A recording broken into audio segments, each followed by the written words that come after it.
Linklater, an acclaimed filmmaker known for his naturalistic style and exploration of time, found his passion for storytelling at a very young age. Born in Houston, Texas in 1960, Linklater and his family soon moved to Huntsville after his parents got divorced. Although he had many talents, including baseball, what really caught Linklater's eye was playwriting, and at first he thought he wanted to be a playwright until he moved to Austin, met all sorts of artistic people, and really found a passion for film, going to see many movies a day and even keeping track of all the movies he watched. And he produced his first film alone, which was called It's Impossible to Learn to Plow by Reading Books. But he realized he never wanted to just be a writer, he wanted to be a part of a group, which caused him to form the Austin Film Society and create his first big film called Slacker. One thing that really stands out to me about Richard Linklater is that he chose to stay away from Hollywood and stay local in Texas, and because of that, he got to write and direct his movies just the way he wanted to, which comes through in a lot of stylistic choices that you see, such as naturalistic dialogue, an improvised script, non-traditional storyline, real-time storytelling, and a focus on the passing of time, and then a focus on the everyday and the individual. Whether you know it or not, you're probably familiar with Richard Linklater's famous improvised script. If you've ever heard somebody say, all right, all right, all right, that is actually a reference to the movie Dazed and Confused. All right, all right, all right. In fact, there's actually a lot of improvisation in Richard Linklater movies. Something that comes to mind in particular is the script of Before Sunrise and Before Sunset, which were written entirely by the two actors, and there was actually a lot that was just improvised in the moment, which really adds to that sort of feel that this could be two people from anywhere on any given day, and it makes it feel more like a regular conversation rather than a movie that was, you know, hyped up the drama.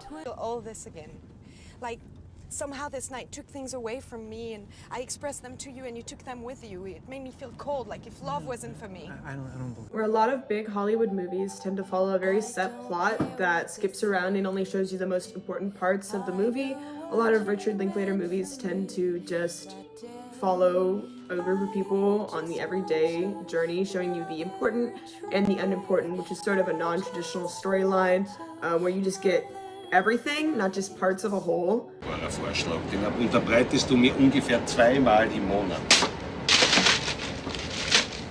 And although this couple arguing on the train is not a very significant event in the grand scheme of the movie, you still get a good 30 seconds where that's just what we're focusing on. And I think that's really interesting, whereas like a lot of movies would probably just cut that out. And that also kind of ties into my next point, which is Richard Linklater's fascination with the passage of time. The movie Before Sunset, it actually, in the movie, the character Jesse only has 80 minutes before he has to go catch a flight. And the movie itself is only 80 minutes long, and it literally shows you every single moment. Yeah. But still, you know, I really enjoy being there. There's a lot of things I miss about the US. You like what?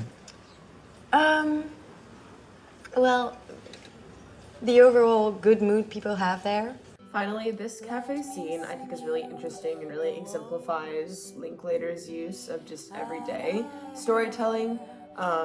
In the whole movie, which is only 80 minutes long, this cafe scene takes up 30 minutes.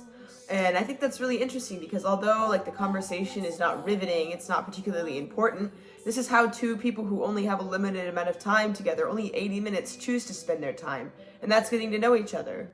Now we are together. So all of Linklater's comedies, romances, and slices of life still have elements of sort of a coming-of-age story, although not all of them focus on the adolescence that's normally associated with the genre. Linklater tries to capture the nuances and experiences of growing up at any age, so whether that be childhood and boyhood, the teenage experience in Dazed and Confused, or the young adult experience in the Before trilogy, he captures the nuances of life at any age. In the sky, that's No Linklater film better exemplifies his overall contributions to cinema as well as technical advancements better than his film Boyhood. Boyhood is a coming-of-age story in the sense that quite literally it is watching one child grow up. Richard Linklater decided to do something never seen before in cinema and film one boy multiple times a year over the course of 12 years. Also interesting to note on the technical side of things that instead of using a camera and a big film setup, he used 35mm film to film this to give it more of a documentary type feel. Alright, so in this scene, Mitch, who is a freshman, walks through crowds of drunk seniors at a party, and there's a camera twist side to side and up and down. We sort of get a sense of his own drunkenness and disorientation. Clips flip back and forth between shots of his own eyeline and the character himself, and we see other characters around him sort of looking concerned, which kind of give us like a sense of being a part of the group but also not belonging. And the music in the background further feeds into that. It's titled Right Place, Wrong Time, and it sort of talks about how there is a time and place for partying, but freshman year is not it. So I originally picked Linklater for my project because my mom loves the Before trilogy and we watched Before Sunrise together, but I watched 2 more movies on my own and I sort of fell in love with the idea of just a snapshot of time because I expected the movies to be over a long period of time and cut from one thing to the next, but I just had a hard time fathoming how much character development and how much human experience there is in just 5 hours, just an hour, just a couple of minutes. And as you sit there sort of watching these pretty mundane scenes, it's really charming in a way because it reminds me, at least, of my everyday conversations with my friends. And, they're funny and awkward. And I think that's what's so great about Linklater's films.